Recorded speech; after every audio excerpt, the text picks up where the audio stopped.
Hey guys! Welcome to our final podcast on this channel. If you're new here, my name is Vienna And my name is Rosie Yang.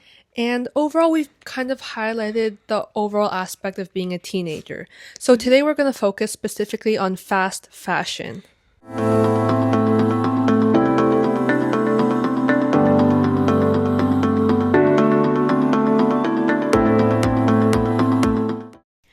Okay, now think about your closet for a second. How many pieces of clothing do you own that still have tags on it? Or that you've worn once, taken a photo in, and never touched again? Or think about that $5 shirt that you bought online. Well, it felt like such a steal, but have you ever wondered how a shirt can possibly cost less than your lunch? And where does it go when you're done with it? That cheap top you threw out? Well, it doesn't just disappear, it goes somewhere else, usually on a beach or on the other side of the world.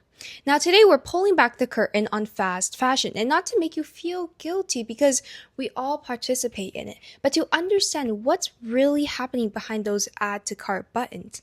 We're talking about where our clothes actually come from and why they're so cheap, who's paying the real price. Yeah, so there's a lot of aspects of clothing that we don't really see or we don't really think about day to day. So today is kind of designed to analyze and discuss the true impacts of the actions we make towards clothing, where it ends up, and all of that stuff is what we're going to be talking about. So let's kind of start with just like what is fast fashion? Well, fast fashion refers to the mass production of inexpensive clothing, specifically designed to replicate current fashion trends quickly and cheaply. So this can include companies such as Shein, Zara, and H&M, to name a few that are very common. And these companies have built global business models around producing large quantities of clothing at very cheap prices. So, let's look at some key characteristics of fast fashion. We have rapid trend cycles, low production costs, high clothing turnover, so meaning a large production of large quantity produced, and global supply chains. And honestly, to really understand the concept of fast fashion, we need to also understand how the clothing industry has changed over the past few decades before we really dive into all these several smaller topics. Now, traditionally, fashion operated on seasonal cycles, and so this means there were two collections per year, designed months in advance. But in the 1990s and 2000s, things began shifting. Brands realized that they could make more money by producing clothes faster and cheaper, responding to trends in real time. And this was enabled by globalization, which was moving production to countries where labor and environmental regulations were much weaker. And as a result, clothing prices in wealthy countries have fallen dramatically.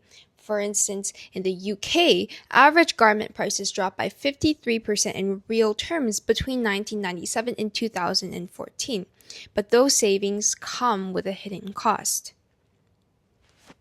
So as you said, like traditional fashion seasons only release collections a couple of times a year. But now fashion brands release products almost daily, which produces much more clothing waste. But it kind of like connects to what the audience wants to see. They want to see more clothing because it catches up with like these trends. So a lot of clothing now is manufactured in countries where labor costs are lower, including like Bangladesh, Vietnam, India, and China. And so these countries have like a comparative advantage because of their cheap labor. So they flood the market with these cheaper alternatives to clothing, and this creates a higher demand for this cheap clothing because obviously consumers are more willing and able to buy cheaper clothing. So this creates a high demand for fast fashion, which increases the supply and demand and etc. So that's kind of like a repetitive cycle of fast fashion in these lower labor cost countries. Exactly. These countries offer what the industry want most, which is cheap labor and fewer regulations. And if you know it or not, brands practice something called offshoring, which is moving production overseas to cut costs. And this is actually more common than you might think it is. So, for example, like an analogy you can kind of make is like imagine you're ordering food delivery and you want it to be cheap and fast. You're probably not ordering from a fancy restaurant that pays its staff well and sources organic ingredients. Rather, you're ordering from somewhere that cuts corners. Well, fast fashion does pretty much the same thing, but instead of cutting corners on your meal, they're cutting corners on prices in general. Yeah. And so what's kind of like the incentive for companies to want to partake in fast fashion? Well, they want to maximize profits. Because the labor costs are cheaper, they can produce more and then gain more revenue as a result. And so this increases their overall income, which is the main priority. Assuming firms are rational, that's the main priority of a company, is to generate revenue. And at the same time, with fast fashion, companies and firms are able to produce, they are able to supply in the market and kind of keep up with trends and like maintain that global competitiveness. Because if their competitors are producing what the consumers want, well, they're not, that, they reduce their income, they reduce their profits. So as a result, fast fashion helps them produce more and maintain global competitiveness. So their success is kind of like dependent on keeping production costs low and encouraging frequent purchases, which is why they partake in fast fashion in order to keep their costs low, so their demand increases and there's more frequent purchases, and then that's how they generate their revenue. Exactly. And honestly, you might have the question as to, well, why produce in, these overseas countries? Well, why not elsewhere?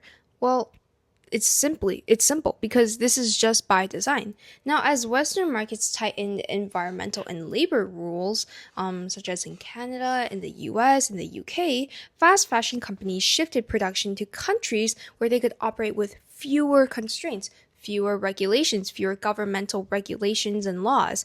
And this is something called regulatory arbitrage, which is basically exploiting differences between countries' laws. And this honestly just raises a whole different, ethical issue. It sort of just shows the selfishness of some countries who are willing to destroy the environment and to go against what really is wrong in a different country only because it doesn't necessarily impact them here. Yeah, absolutely. So these production almost increases like the pressure, and this can result in poor labor conditions or like exploitation of workers in factories. And yeah, at the same time, this clothing production, because we're producing such a large quantity in such a small amount of time, it requires a lot of water, energy, raw materials, and this has a huge impact on the environment, which we will get into a little bit later. But because, again, there's such a large amount of quantity of goods in the market now for clothing, a lot of these clothing ends up in landfills or the ocean or somewhere. But because it doesn't degrade, because of the material, it's cheap, it just stays on our earth for a very long time. And this can result in like microplastics in the ocean because of the cheap clothing and the synthetic fabrics. But yeah, we'll get into the environmental effects Issues. later. Yeah, exactly. And like honestly, the just thinking about the fact that, these environmental issues are present, just to give you an idea of the volume or the scale of how many clothes, this kind of industry is making. Shein, a very popular fast fashion kind of application, makes around 6,000 or even more new styles available to buy every single day. Okay, every single day. And that's more than most traditional brands produce in a single year, which is very, very crazy to think about. And all those clothes have to come from somewhere. And also, just to put it out there, usually, just producing a single piece of clothing, like a single garment, it might involve cotton grown in one country, spun into thread in another, woven into fabric in a third, and cut and sewn into fourth and shipped globally. In this complexity, it makes the transparency just nearly impossible and so difficult to really comprehend how so many new styles are put out there in the market. Yeah, absolutely. And I think that comparison with Shein is huge. Like that's a lot of clothing being produced Exactly. every day. And so, it has to end up somewhere. You said it has to come from somewhere, but at the same time it has to end up Yeah, somewhere like where too. does it all go? Because, I mean, you're gonna wear, your clothes, and then like, what if, you grow like, You grow out of yeah, them or, exactly. it's new trends. They're just gonna Mm-hmm. end up staying on the earth for a long time. Yeah, so where does it all go? Yeah, and so this poses like another question. Why? Why do we need to produce so many clothings? Well, a large reason is actually through social media. So a lot of trends are accelerated because of the global widespread of social media. So, for example, platforms like TikTok and Instagram, Mm-hmm. they accelerate fashion trends actually a lot because you see like viral outfit videos or maybe like an influencer marketing a certain style of clothing and it becomes like popular instantly. And there's so many influencers, so many outfit videos that these trends will move on and we move past certain trends so quickly because there's so many different videos available to us. And so this creates a demand for rapid production cycles. Because we have so many different demands for different types of clothing, now companies need to produce clothing quickly to keep up with this demand. Um, so yeah, this trend acceleration through social media is one of the leading factors as to why fast fashion has gained so much popularity because companies need to produce such a large quantity of clothes in such a short amount of time. Exactly. But that also makes you think, like, if they're producing so many clothes at the same time, why is it so cheap? Why is the shirt you're buying $2? Why is it $5? Even though if you were to, just go to your local mall, go to any of the stores, it's very, very difficult to find, a nice looking shirt these days that's anywhere, I would say, less than $30. Usually, like, I think it's much more than that. And so why is fast fashion so cheap? Well, the reason is because the costs are externalized. And so this means that the brands don't pay for the true cost of production. Instead, those costs are borne by workers. So through poverty wages, and then also the environment, and eventually by developing countries. And just to break down the price kind of for you, let's say you have a $5 shirt. Well, that money has to cover several, different things, including raw materials like your fabric, the buttons, the thread, manufacturing, shipping, logistics, marketing, advertising, brand profit, retail overheads, like so many things. How can $5 pay every single one of these, sectors? Like, really? And like, something has to give, and what gives is labor costs and environmental protections, which we will dive into much deeper later. Yeah, so a lot of fast fashion companies, they use that low cost labor, and materials are actually typically a lower quality. Like the synthetic fabrics are a lower quality because it's cheaper Mm-hmm. to manufacture. And so yeah, so that allows the production to be at such large scales because, as you said, something has to give, and it's Mm-hmm. the quality of of your fabric, and it's the quality of the conditions that the workers are able to work in. Exactly. And actually, there are many examples of how unsafe working conditions for workers because of fast fashion and they want cheap labor costs has like a large impact. So for example, in 2013, there was the Rana Plaza factory. And so this factory collapsed. And first of all, it was for fast fashion. So they were Mm. producing a large amount of quantity, but the conditions were unsafe for the workers Mm-hmm. because they didn't have enough to, first of all, pay the workers enough. like a fair wage. Yeah. And their conditions were just bad because, that's not what they're allocating the money for. Hmm. And so over 1,100 workers were killed or injured. And that is a huge, huge number. And it's impactful, because you're not allocating enough money for these workers to have safe conditions, or to work in a good environment, or to even be paid enough. And so as a result, accidents like this can happen. And yeah, which is really hard to hear and to listen to, because it's the clothing that we wear, or the clothing Exactly. that we buy and stuff like that, and it can have such a harmful impact to someone's family, to someone's like mom or dad. Exactly. It's like the fact that anything in your closet, maybe one, two, or even like many more clothes in your closet right now, come from fast fashion. Who knows how it was made? Who made it?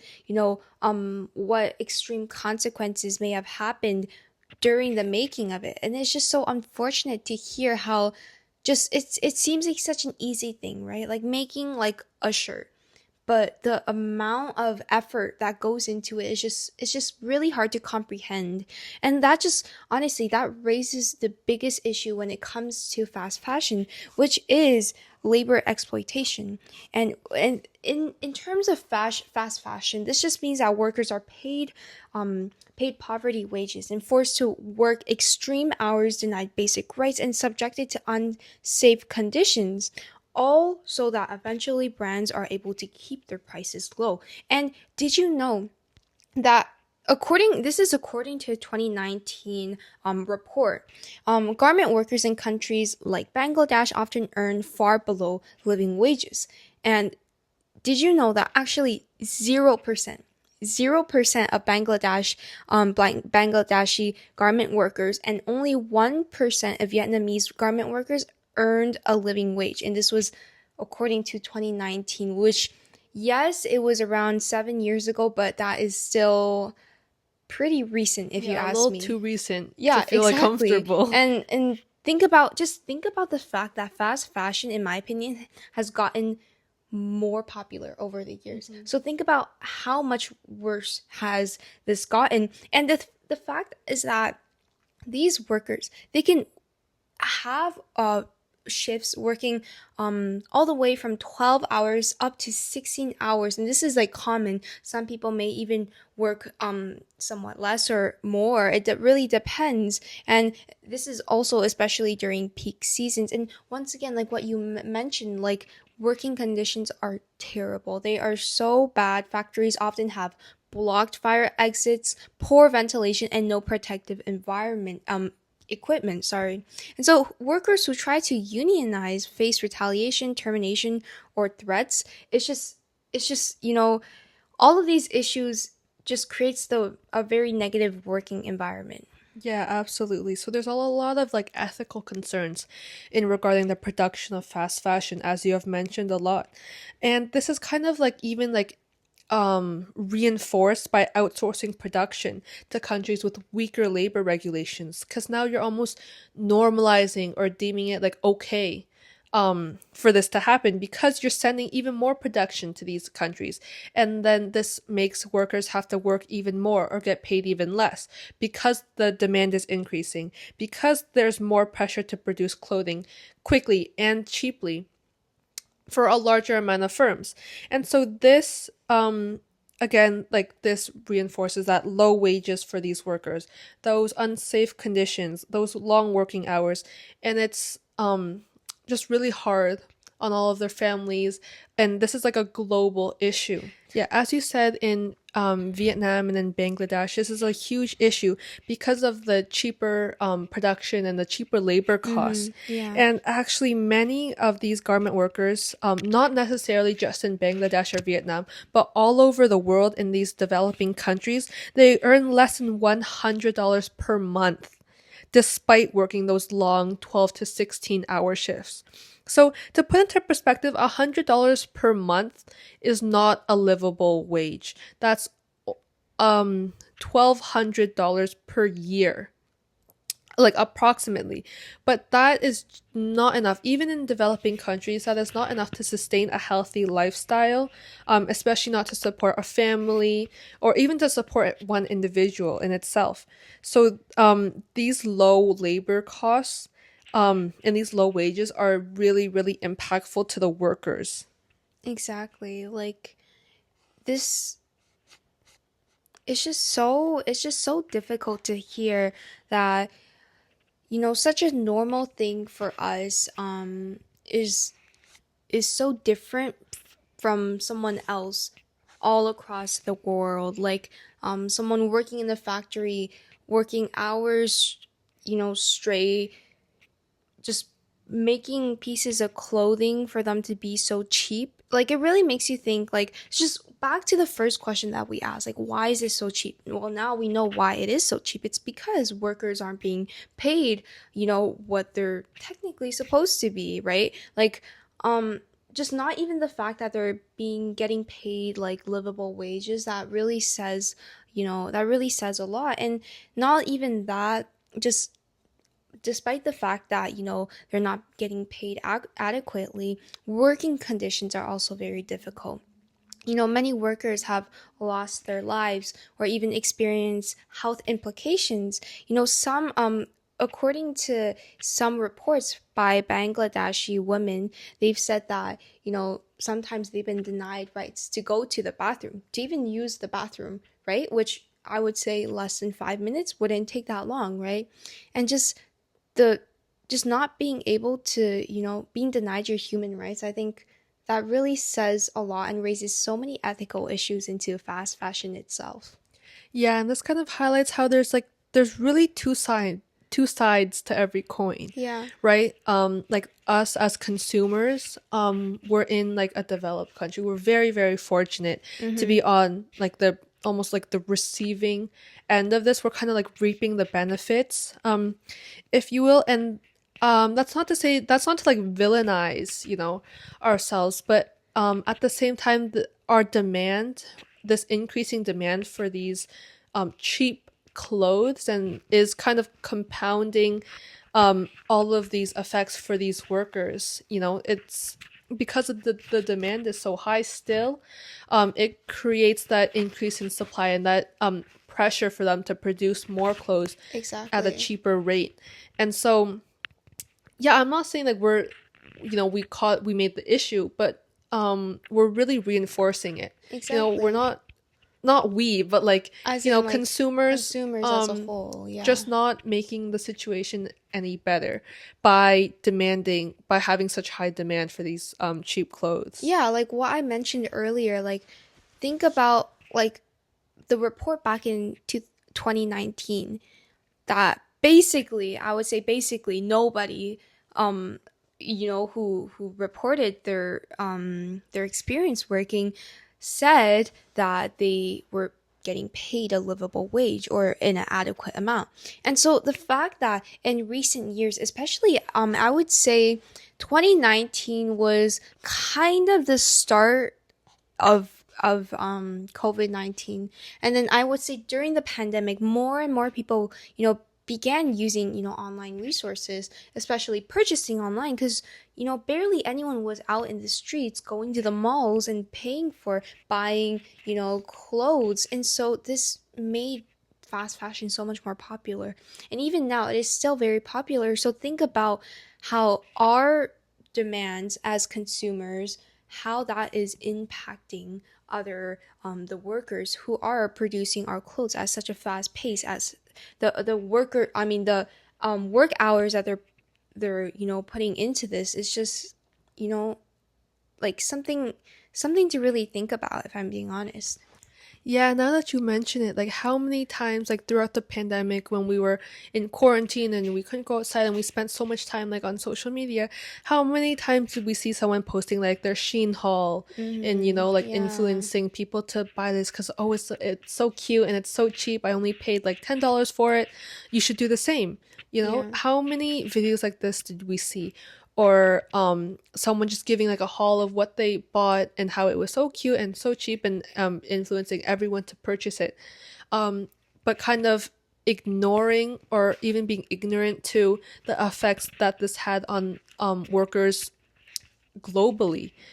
And yeah, it just kind of highlights how um, this increase in demand and this globalization and social media has really caused an increase to fast fashion, Mm-hmm. and this negatively impacts all of those workers in the producing countries, and it also impacts the environment, and it Exactly. impacts just so many impacts that Mm-hmm. we can spend hours talking about.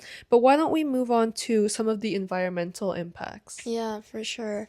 Now, well, as we briefly touched on earlier, fast fashion very, very much devastates the environment at every stage, from raw material extraction to the manufacturing, and eventually, I would say perhaps in relativity, like the most harmful to the environment is the disposal waste at the very end. For example, in 2024, so this was very, very recent, 2 years ago, discarded clothing reached 120 million metric tons globally. I don't even know how much that is. Like, million metric tons. That is a lot.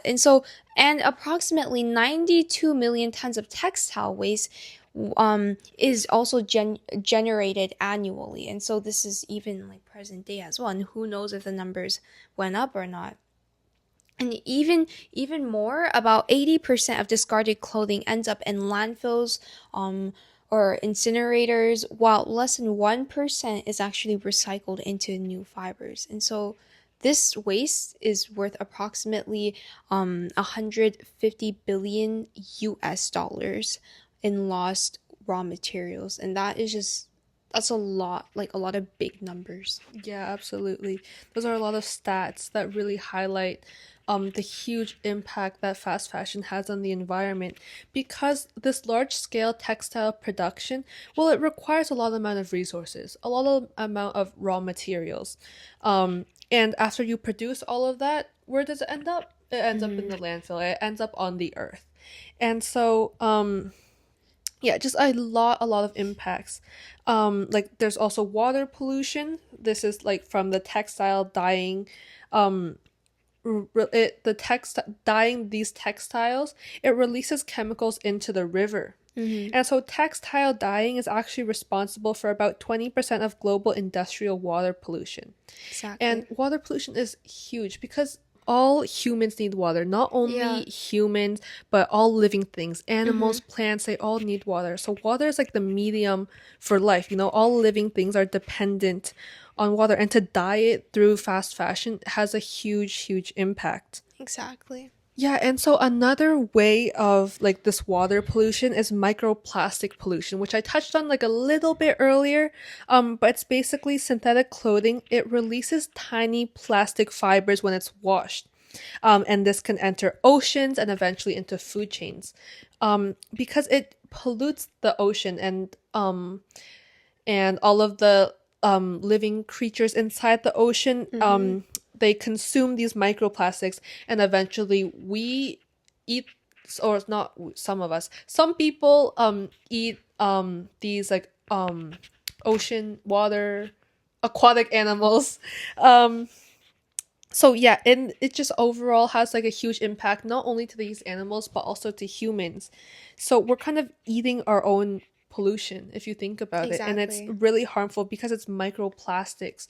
So not only is it harmful for to these animals, but it's harmful to humans. And lastly, one more thing with water is about water consumption. So the production of clothes actually requires a lot of water.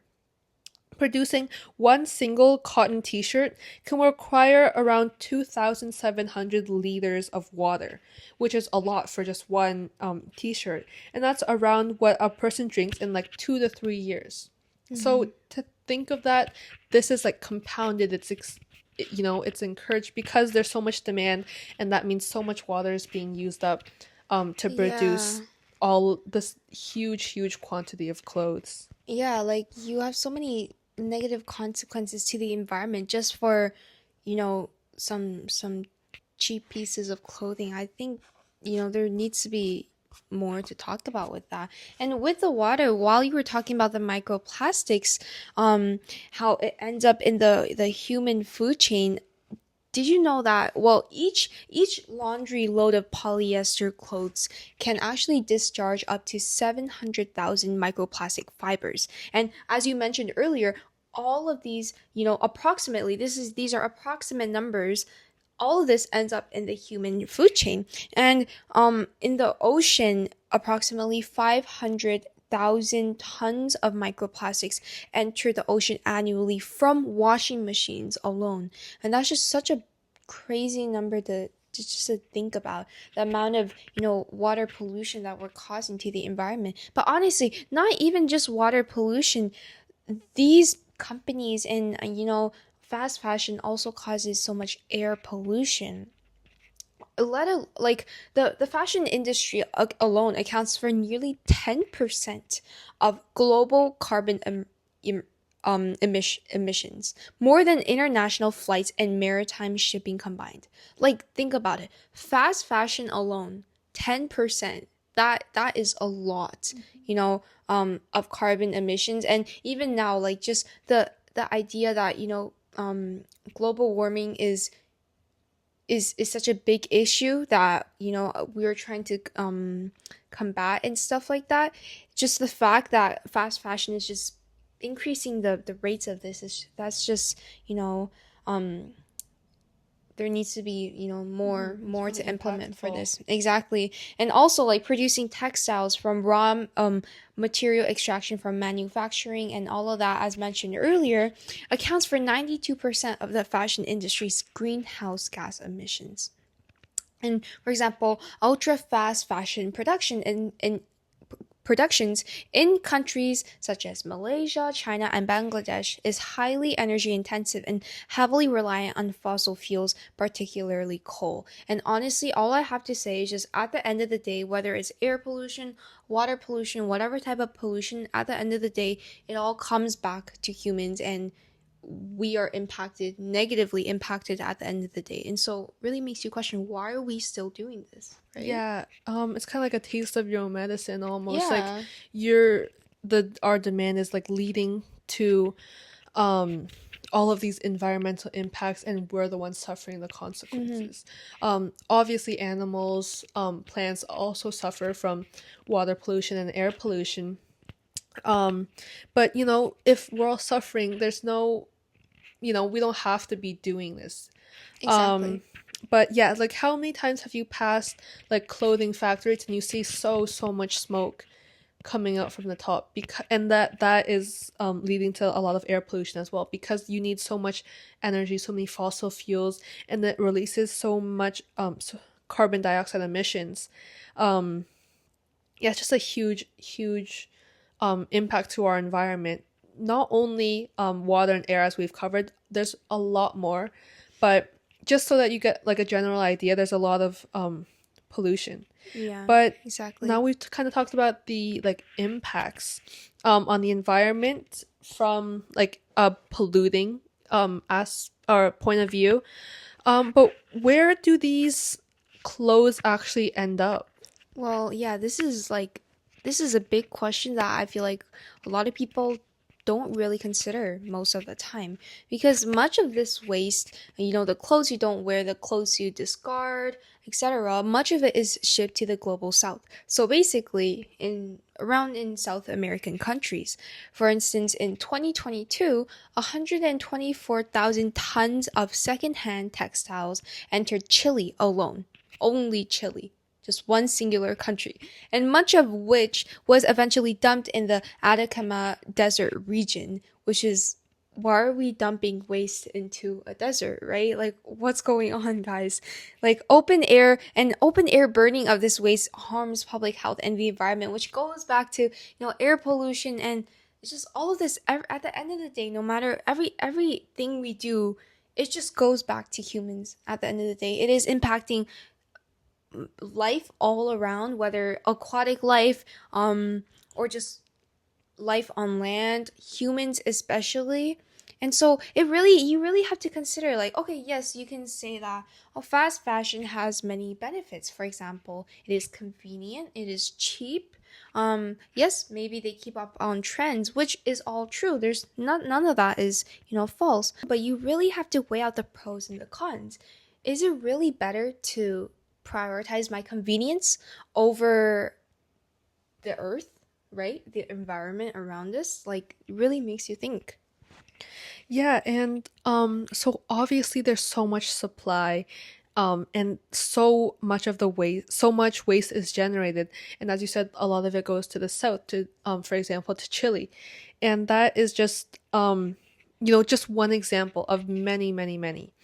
And so globally, around 92 million tons of textile waste are generated every single year. And a lot of it is actually from discarded fast fashion clothing. And if we think about it, 92 million tons is a lot of waste. Mm-hmm. And for a majority of it to be from the clothing that we discard, after it doesn't keep up with the trends, I don't want it anymore, I'm just going to throw it away. That is a lot of, like, I want to say, ignorance to the environmental impacts, to just purchase it and then throw it away because you don't want it anymore, because it doesn't match what everyone else is wearing. Exactly. And that's really, and that ignorance creates such a big impact to the environment. And so much waste is generated, so much pollution. Every living being on this planet is being harmed. Mm-hmm. And so this will be even worse in future generations, when all of this clothing these piles of clothing just keep adding up. Exactly. And it will stay on the earth because it doesn't decompose. Mm-hmm. And so it's a big issue now, but it will be an even bigger issue in the future. Yeah, especially if we keep on going with, the current situation. If we keep purchasing from fast fashion, things will worsen, especially if more trends. Because the thing with trends is that it'll never stop, okay? You have trends every year, every month. It's just decades of different types of clothing trends, especially in fashion. Trends are so common. That's not necessarily the issue. Having trends itself and new trends every so often isn't the issue. The main issue is what we do with it, if we decide to continue with fast fashion or not. And the example that I gave earlier, the fact that, most of this textile waste goes to Chile alone. There's also many other countries, and communities which have these, waste destinations. For example, Ghana or Indonesia. These countries, Ghana, Indonesia, Chile, they have mountains and mountains of discarded Western clothing pile up. And this is just polluting the soil, polluting the water, and, polluting the air. And these countries also, at the same time, they lack the infrastructure to manage this waste. And so what are they going to do with this, right?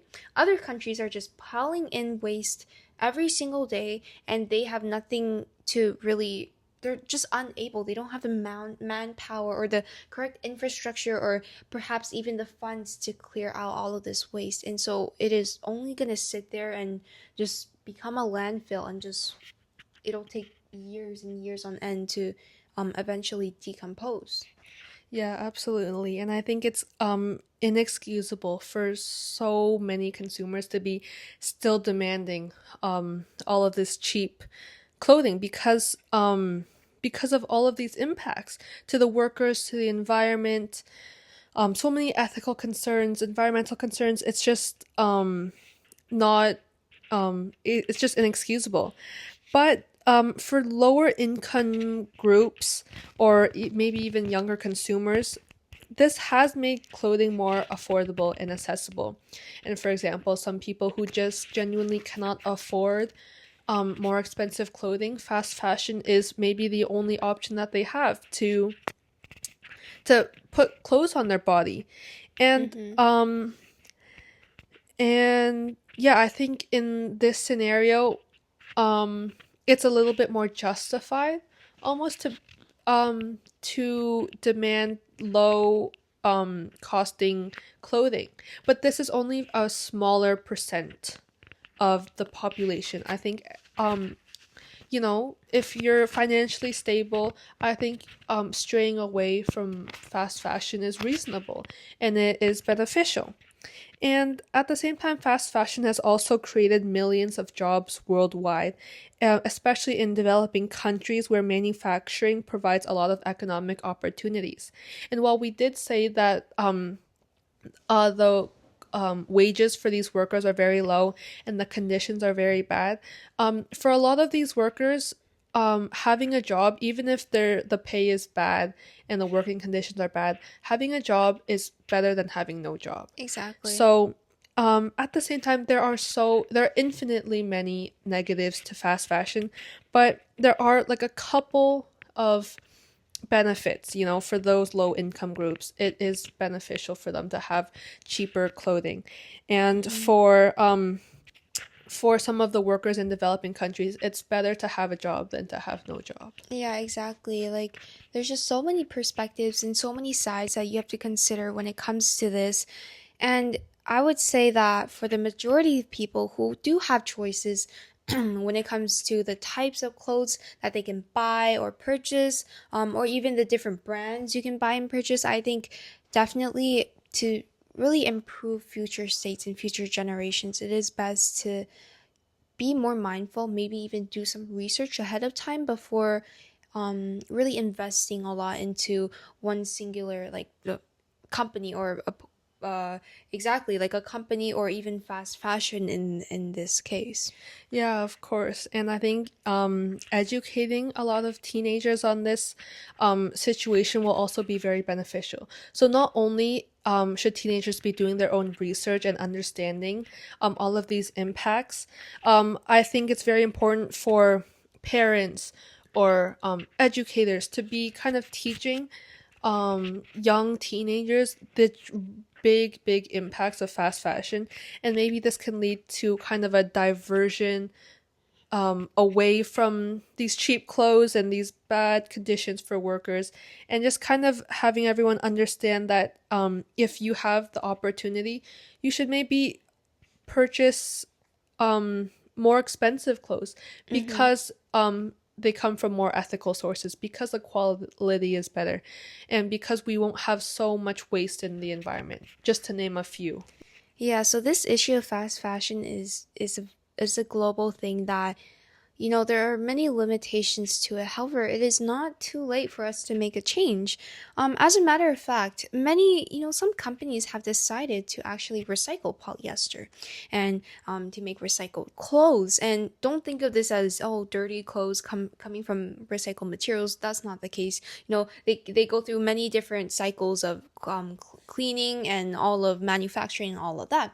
As a matter of fact, 99% of recycled polyester is made from PET, known as PET bottles, and not textile waste. And this diverts resources from food and beverage sectors and creates competition for raw materials. And so we're leaving the raw materials out of this. We're not, extracting too much from the environment, but also like as consumers as well, like as we mentioned earlier, we can also choose to buy less and choose better. Like the most effective solution, honestly, at the end of the day, is to consume less.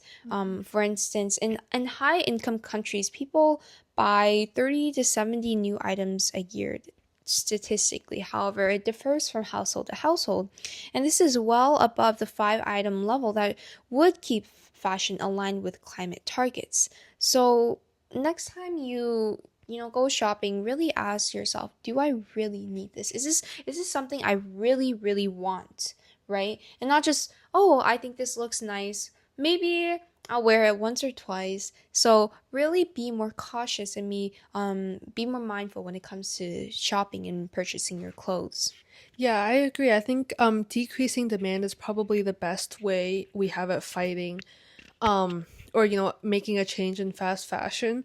However, there are obviously other possible solutions, but we can't really like just snap our fingers and be like, stop producing, Yeah. because that's just not really how it works. Mm-hmm. But some possible developments, like we're taking small steps basically.